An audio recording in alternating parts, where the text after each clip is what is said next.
ကျွန်တော်နာမည်မျိုးမင်းထုံးပါဗျရာထူးကတက်သားပါဗျကျွန်တော်နာမည်ကဂျွန်တီနိုရဲသားသားပါကျွန်တော်နာမည်ထူးခန့်ကျော်ပါဗျရာထူးကတက်သားပါဗျ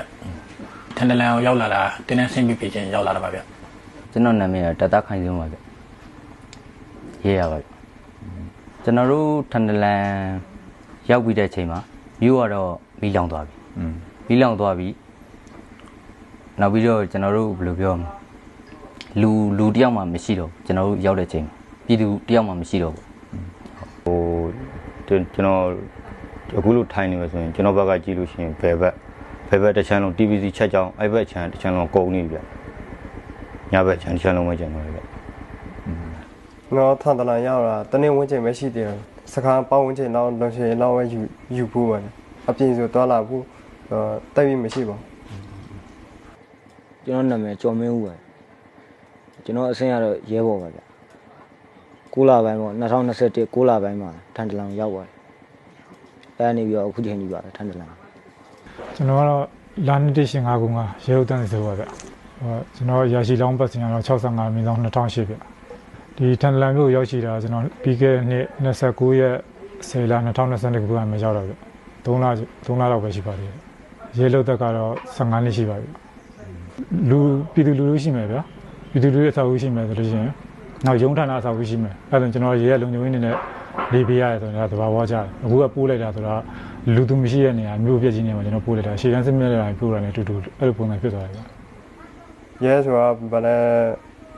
ပြည်သူအပိုင်းပဲကောက်ွယ်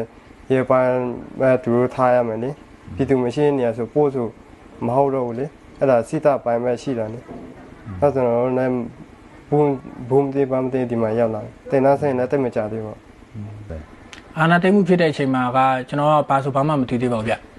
အဲ့ချိန်မှာကျွန်တော်ကတင်းနဲ့ CPB ချင်းမော်လမြိုင်မှာတာဝန်ကျပါတယ်ဗျမော်လမြိုင်မှာတာဝန်ကျပြီလို့ဘယ်တော့မှမကြောက်ဘူးကျွန်တော်တို့ဘယ်လိုဆိုတာတော့တိတ်ပြီးတော့အတိအကျတော့မသိလိုက်ဘူးဗျဒီဟိုဟာစကီနဲ့ရောက်လာတာပါပဲကျွန်တော်တို့သိတဲ့လောက်ကတော့အခုရိတ်ခါတွေဘာတွေယူမယ်ပေါ့ရိတ်ခါတွေဘာတွေယူမယ်ဆိုရင်တော့ကျွန်တော်တို့ကရဟင်နဲ့လာပို့တာဟိုရိတ်ခါရဟင်နဲ့လာပို့ရဟင်ကွင်းကိုဘယ်လိုပြောမလဲဆိုတော့တွိုင်းရင်ကျွန်တော်တို့ကတော့လမ်းကြောင်းတွေဘာတွေတော့ယူတာတွေဘာတွေတော့ရှိတယ်ပေါ့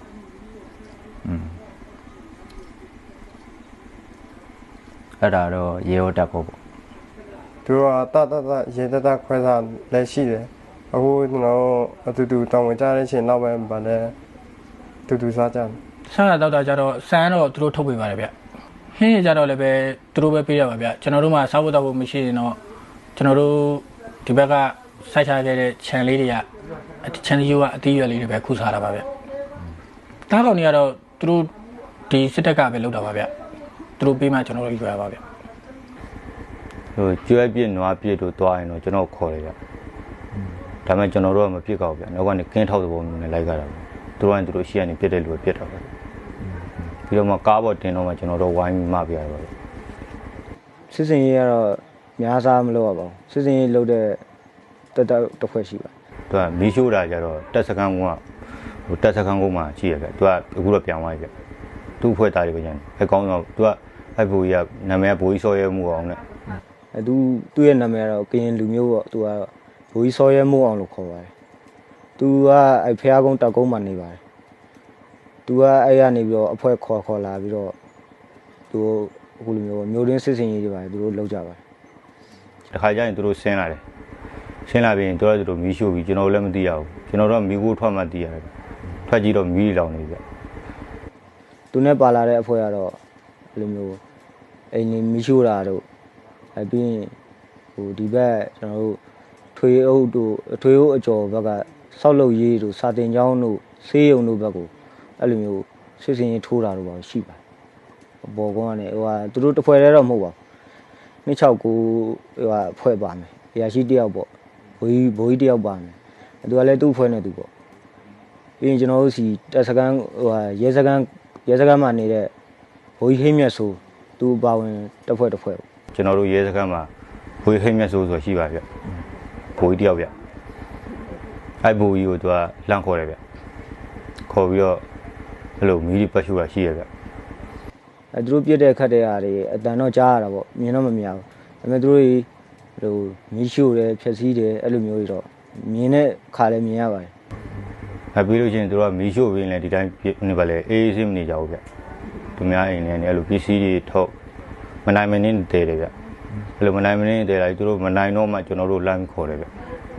လမ်းခေါ်ပြီးတော့လာဝိုင်းတဲဆိုကျွန်တော်တို့ပစ္စည်းတော့ဝိုင်းတဲရတယ်ဗျအမျိုးမြင်များတွေ့များတက်ပါဆိုလို့တော့လူတော်မင်းပေးရတော့မရှိဘူးအခုကျွန်တော်နေနေတာရဲစကန်နဲ့အထွေရုံးထဲမှာနေကြတယ်ထွေရုံးမှာတော့ရဲစကန်နဲ့ထွေငွေရုံးမှာဟိုနေရာယူထားတာပေါ့ဗျာနေရာယူတဲ့အခါကျတော့ကိုနေရာကိုလာလိုက်ခဲ့လို့ရှိလို့ရှိရင်တော့မလွယ်သားမချောင်တော့ပြစ်ကားမှန်တယ်ပြောရင်တော့ကျွန်တော်လူ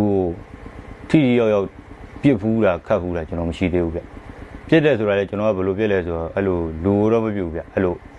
အုတ်နေရန်တို့ဘာတို့အဲ့လိုတွေရှောက်ပြစ်တာလူတော့ကျွန်တော်ထိအောင်မပြစ်ဘူး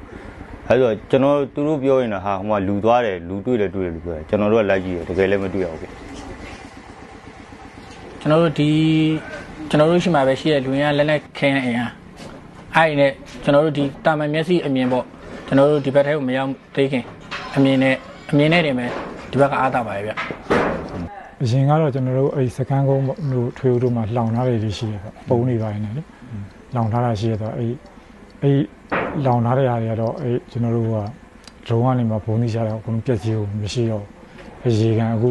စကန်ကုန်းမှာဆိုလို့ရှိရင်လည်းရေကန်တစ်ခုရှိရေလောင်ကန်တစ်ခုမိုးရေလောင်ကန်တစ်ခုအဲ့ကန်မှာရေနည်းနည်းကျန်တယ်သုံးဖို့တော့ပေါ့ကျန်တာတော့အဲ့ချက်ဖို့ပြုတ်ဖို့လောက်ပဲချက်ဖို့ပြုတ်ဖို့တော့ရအဲ့လောက်ပဲနေပါအဆင်ပြေတော့မယ်ကျန်တာကအနီးပတ်ဝန်းကျင်ကနေသူတို့ညာပိုင်းမှာညာဆင်းခတ်တာပါညာတော့ရှိမယ်အဲ့လောက်ပါဘုံမှာတော့ရေကတော်တော်လေးမရှိတော့ဘူးတောက်ရေတော်တော်လေးနည်းနေတောက်ရေသုံးရေပါလိမ့်မယ်ကျွန်တော်က33ညမနိုင်ငါထက်တယ်ဟိုဖះเจ้าနေမနိုင်မထက်တယ်ကျွန်တော်ရှင်ရ၄ယောက်ပါတယ်ဟိုလမ်းမကြီးဖာ2ယောက်ရှိတဲ့9ယောက်ပေါ့အဖ9ယောက်အဖရှိတဲ့4ယောက်နဲ့ကျွန်တော်ပါဝင်2ယောက်6ယောက်သွားတယ်ကျွန်တော်တို့တော့ခဲ့ရဟိုကျွန်တော်တို့ကဟိုလေးလာတဲ့တဘောပေါ့သူတို့အရှင်နေဘယ်လိုတုံ့ပြန်မှုရှိမလဲဆိုတော့အရှင်နေလေးနဲ့ကြည့်မယ်ဆိုမျိုးမှသွားခဲ့တာပဲတကယ်လို့များသူတို့သာအမှစခွေးတာအမှညာကင်းကောင်းတာဆောင်းခင်းမဆိုရင်တော့အညာတော့တိတ်ပြီးတော့စိတ်မရှာရဘူးပေါ့ကိုယ့်အတွက်မလုံဆောင်ဘူး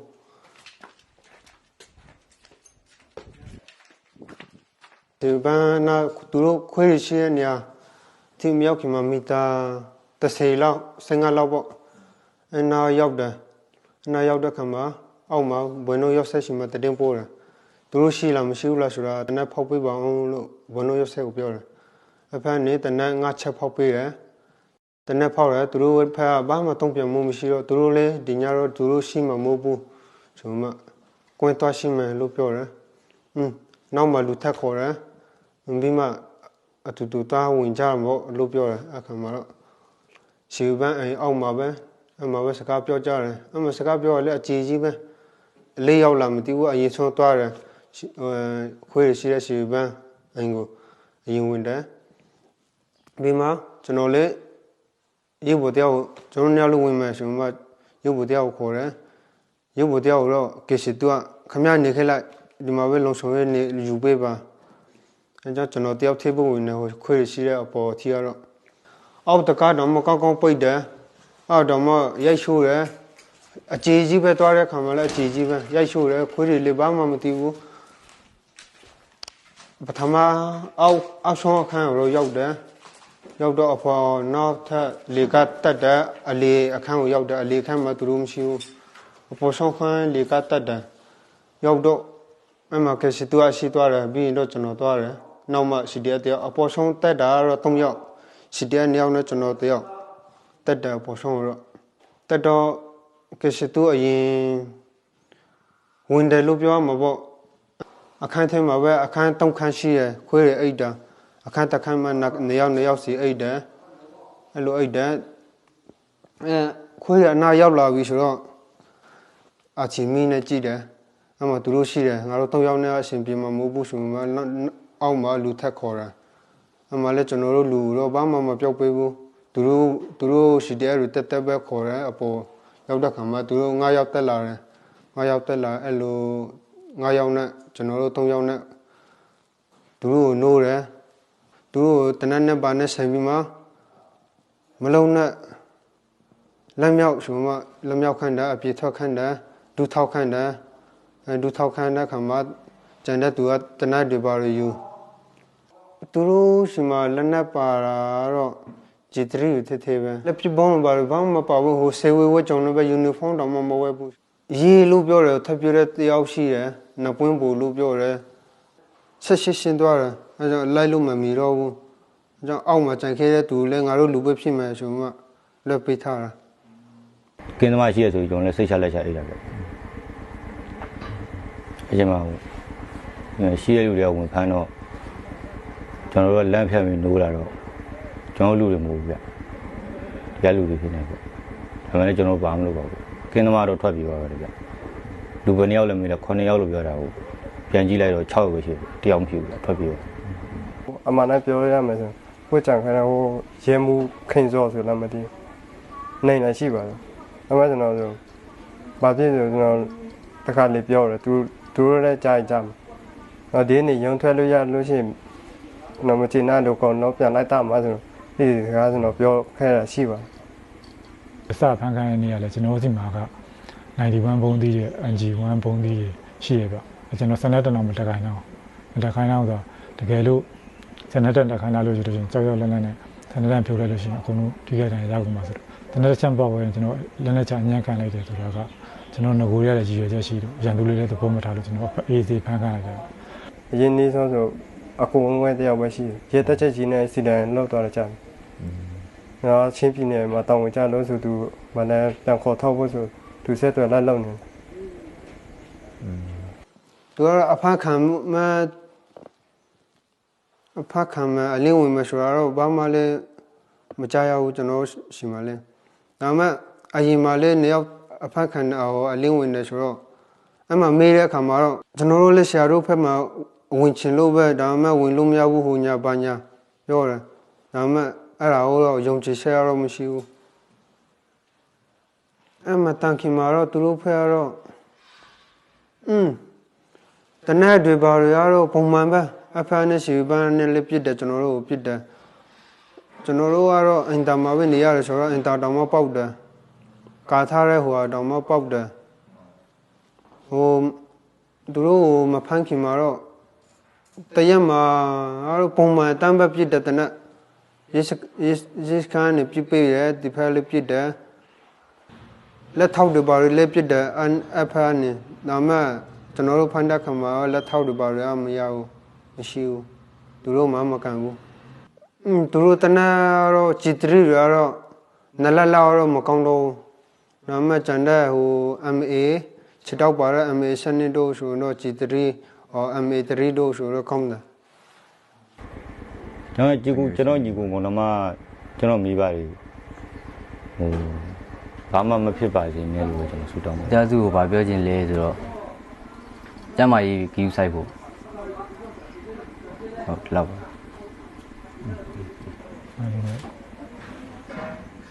တကယ်လို့တမသေးဘူးဆိုရင်တော့ပြန်ဆုံးခွင့်ရရင်တော့ဆုံးကြပါသေးတယ်တော့မိသားစုကတော့ကျွန်တော်မရှိရနောက်ပေါ့ကျွန်တော်မရှိရနောက်ပိုင်းတော့သူတို့အဆင်ပြေပြေနေထိုင်သွားဖို့ပါပဲကျွန်တော်တည်သွားခဲ့ပေါ့ကျွန်တော်တည်သွားခဲ့ရင်တော့ဝန်ထဲပူစေးရောလဲတော့ကျွန်တော်လည်းတောင်းတန်းတော့အဲ့လိုကျွန်တော်ပြောတတ်ပါဗျသူတို့ဖမ်းတဲ့ညဇန်နဝါရီ31ဆိုတော့မနက်မိုးလင်းဖော်ဖော်ရတရက်ပေါ့မနက်မိုးလင်းတာနဲ့ဆက်ရှိတက်လျံနဲ့လာပြစ်တယ်ကျွန်တော်တို့တက်လျံပြစ်တယ်တက်လျံနဲ့ဘုံလိတ်ခါချတယ်အခါမှာတက်လျံပြီးတော့ဟိုစကီလို့ပြောမှာရဟရင်အဲ့နဲ့စတနန်အပွားနဲ့ကျွန်တော်တို့ပြစ်တယ်ကျွန်တော်တို့ဖက်လည်းဘာမှတော့ထိခိုက်မှုကတော့မရှိဘူး